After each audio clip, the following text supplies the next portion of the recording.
Good afternoon. Welcome to Options Center. We're taking a look at SPY, the SPY ETF for the market.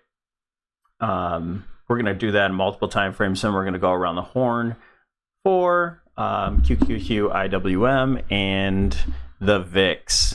So if you're new here, go down to that bottom right-hand corner, hit that Options Center logo, and subscribe. I like to go through things in detail and educate, so feel free to play this video at 1.25 or 1.5. I will be talking somewhat slowly for those who are really trying to learn from the ground up. Otherwise, if you just want to see my charts and stuff like that, just play it faster. If you're new here, also, I send these out intraday. For supporters, it's 99 cents. Consider becoming a supporter. And then if not, no big deal. The videos are published at 4 p.m. for free out to the public.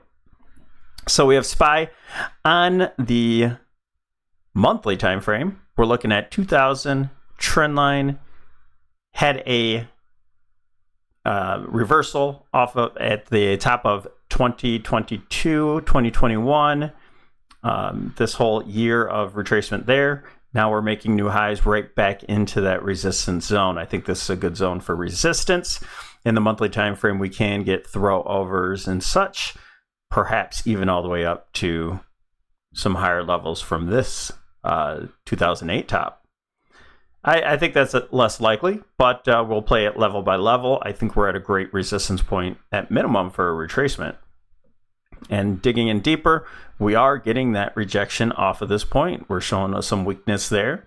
The market is having a hard time to the upside. We were actually positive for the day earlier, and we're kind of rejecting off of there at this point. We have this consolidation area. Maybe we back test there and eke out one new high. It's possible, but it's also very possible that we get a reversal from this point alone. Okay, but as a stance, we have the 8 EMA on the monthly time frame. We're still trending to the upside, so maybe we want to just simply back test to the 8 EMA.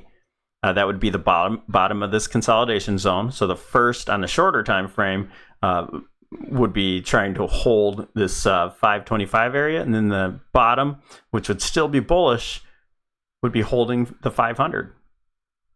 So keep those prices in mind, 525, 500. That's our consolidation zone in the monthly time frame. Still bullish, extremely bullish at that point with the 8 EMA momentum indicator. The next point down there would be the back test of all of this consolidation zone and also breakout zone.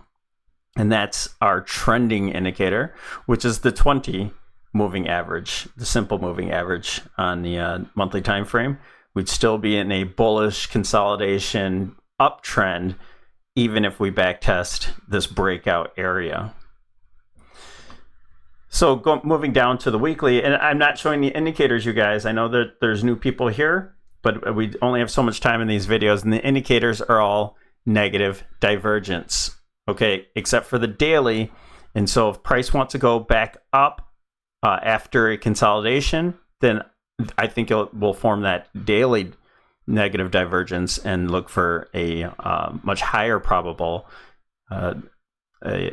reversal at that point. So we are positive. I'll just tell you now, we're positive on the small caps catching up, and we are negative on the market overall. So we have puts on the market, and we're hedging to the upside with individual plays, which I shared for members, and things like SMCI we're out of already, but Airbnb we just jumped back in, Tesla, things like that. So, all right. So digging in on the weekly time frame, we have this nice reversal doji at our perfect spot. That's the uptrend from 2000 and the 2021 top.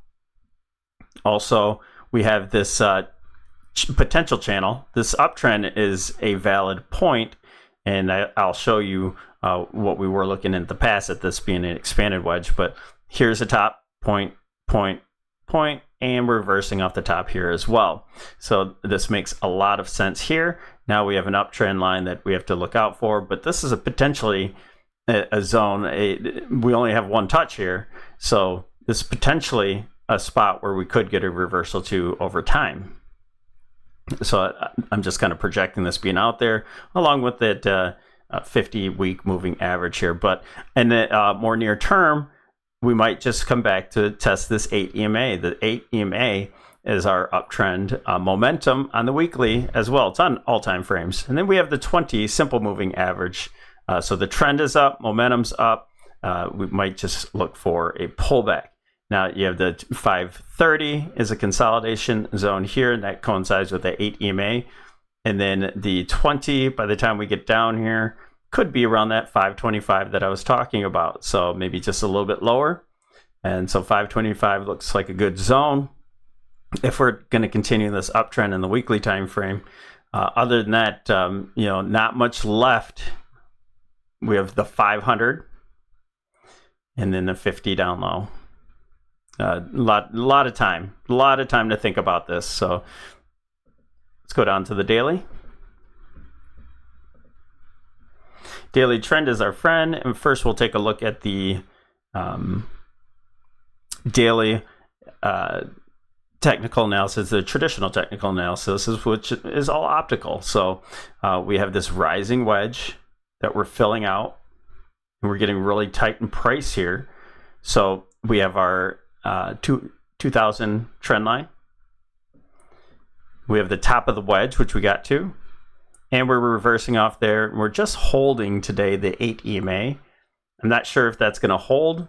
It does look the market does look pretty weak, so I think it's likely that we're looking for in the near term, in a few weeks or so, to test the bottom of this trend line and even possibly break it. If the trend line holds, we have to remain bullish until it's broken. So trend line holds, perhaps we make one more high, and that's going to be a divergence daily time frame high. We don't have divergence on the daily for the MACD. We made a new high here from that high, and also in the RSI. So we made a new high from this high back here.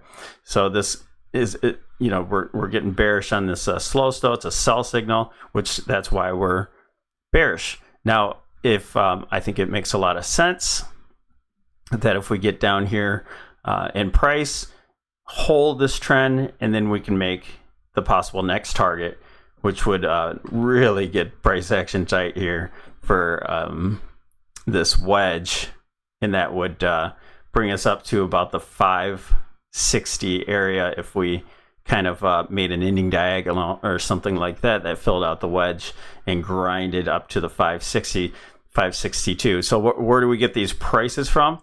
Let's go ahead and change over to the next board now, and I'll show you first the ending diagonal that we had from way back when. Okay, we used this ending diagonal. This was an expanding ending diagonal that we used for a market blow off top.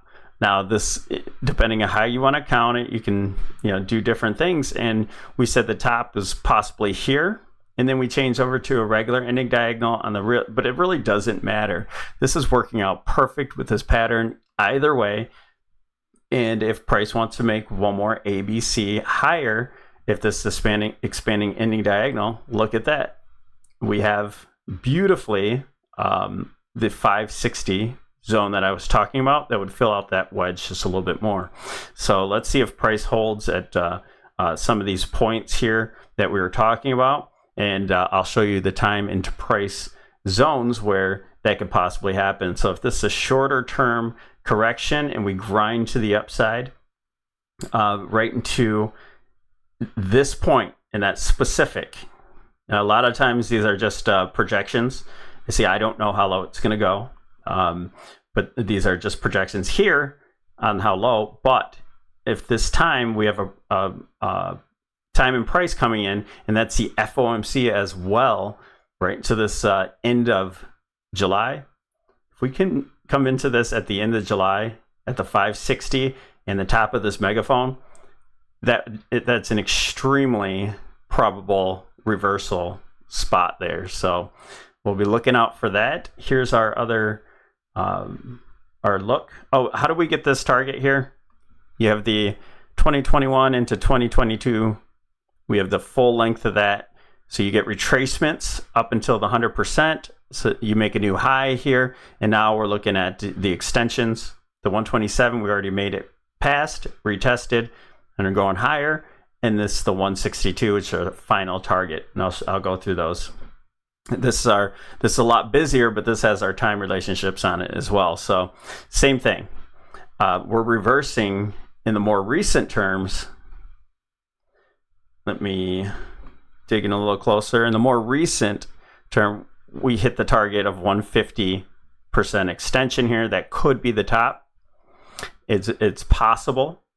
So this is drawn out as if this is the top. So if we break down from that wedge that I was talking about, the bearish rising wedge, backtest the wedge and continue lower at that point, that would be very bearish. It'd be a technical breakdown. But if we hold that wedge, it's still possible that we can meet this last high up here around the 562. Okay, so this, let's see here, the time ratios, or ratios, the relationships here. We have on the lower time frame coming up, let me get rid of this one. We already surpassed this one. So in the lower time frames, on the daily, we have 7-1. So that's the very beginning of July. Maybe we get to a certain price point at 7-1, or even make a high at 7-1. We don't know what price is necessarily going to do. We're bearish, so I think it's going to be lower into the 7-1 area, and then looking for a reversal from there.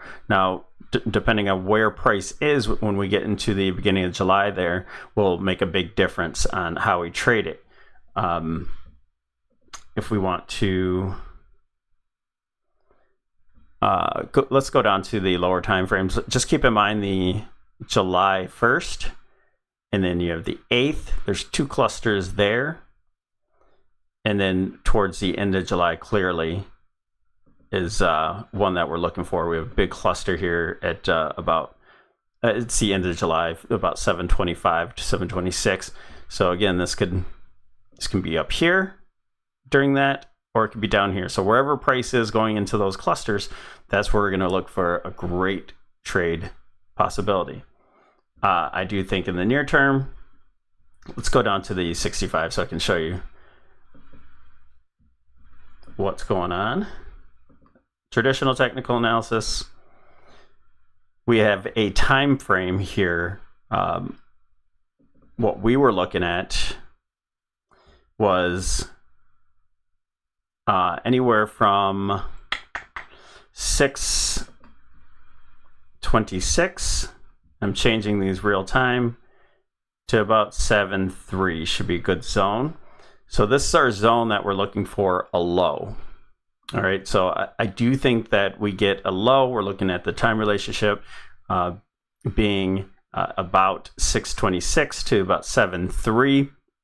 So anywhere in this point, and it doesn't have to go to as time goes by after this time relationship here, then the low can be a little bit higher there as well. So we have our ABC here that could have been a correction for a new high, but it appears that the market's weak, and this is just the initial A. We're getting a wave B, and we should see an impulse move into the next 2-3 days or so into some of our support areas.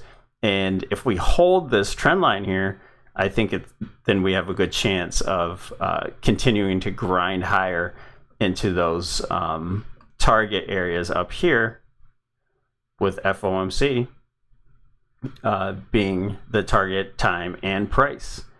Okay, so that's a bullish scenario.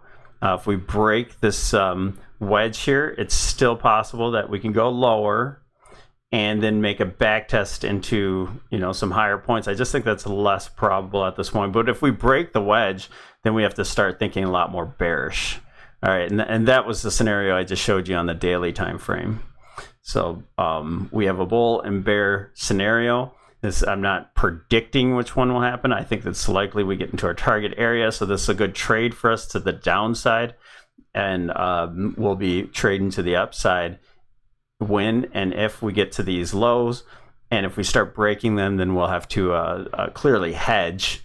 We always hedge to the downside, just in case it starts breaking on us. Sorry, I'm kind of dragging this on. Let's go to the next board.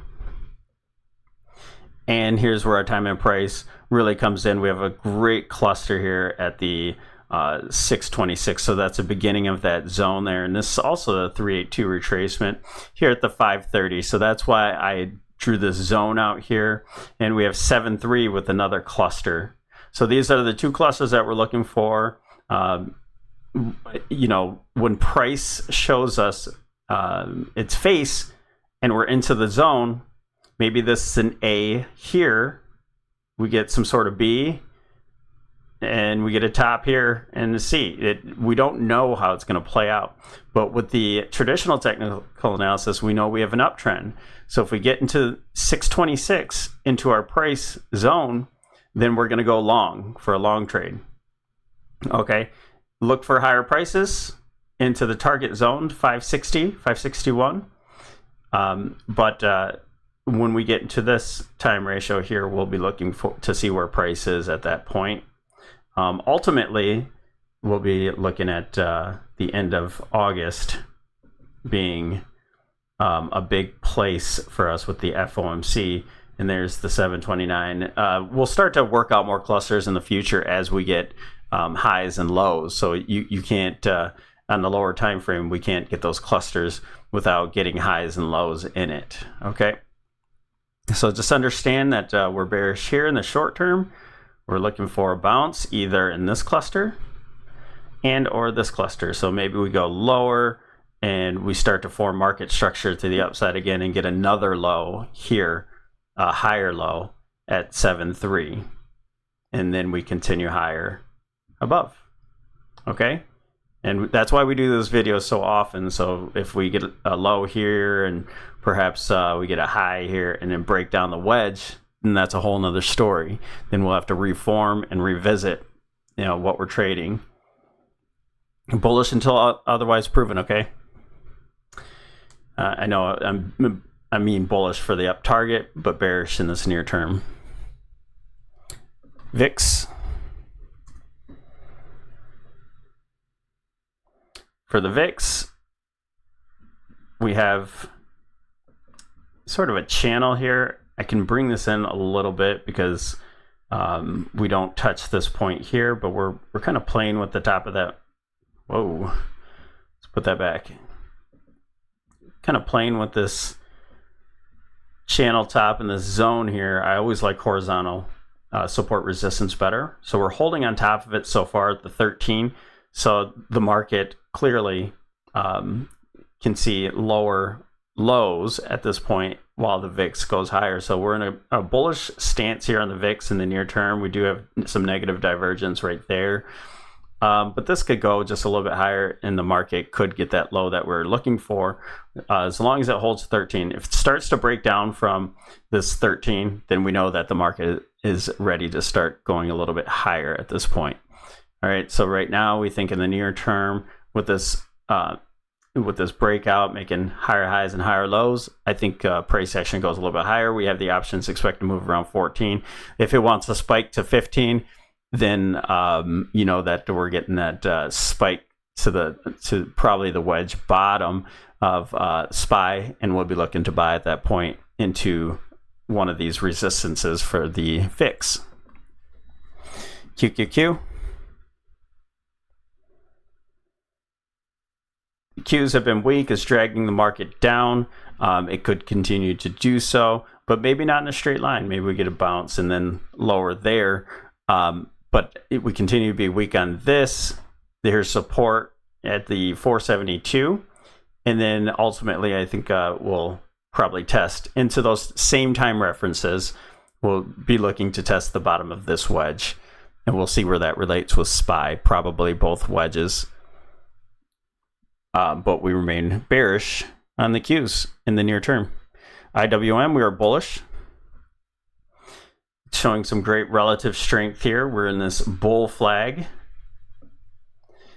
Bounced off of it. It is forming good market structure to the upside. If we break above the 203 zone again, I think this has a lot of room to just kind of take off at this point. So looking pretty bullish on these small caps. It's working out as planned. It's been taking quite some time, but it's a good pairs trade actually at this point. I say hedging, but this is a good pairs trade where you can be negative the tech and bullish on the small caps while it catches things up, and that's going to cause a SPY to just kind of have a sideways move. There's going to be ups and downs, but just really in a chop zone. I don't think we get a real big correction at this point. You can't with the small caps being relatively strong here.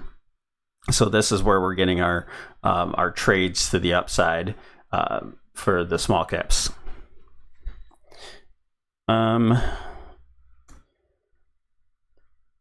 Getting some relative strength in the Dow as well, but we're back to this trend line here, so I can't really be bullish on the Dow at this point. Looks like we're back testing again and again on this downtrend line, and I think the Dow should play some negative. I think this is a bear flag, and I think that this should play out negative at this point. And this could be a left shoulder, head, right shoulder, much lower. And this could help drag down the market into the next couple days, into those time frames, those references that I was talking about, along with so if Tesla and the small caps can rip to the upside, then the Dow, along with tech, can keep correcting to the downside, pull the market with it, and still have good relative strength in the small caps. And I think that's all I want to. I could do just a quick BTC. That's been very negative. I think we're coming into some support areas.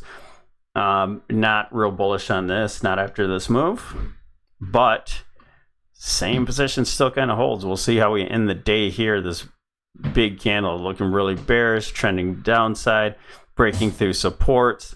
Not gonna continue to play this to the upside, but it still does have a still the same stance. But I would not play this at all, and I'm not going to until we get it back above probably the 65,000 area. At least this candle here, get back above it, and that would show a fake break and inverse head and shoulder. This flag, it just really isn't looking good at all. So this would be a fake break on the flag, which is very negative, which should play out to the downside. Okay, that's all I got, you guys. Thanks for joining us here at Options Center. Consider being a supporter. Thanks for all the likes. Have a wonderful day.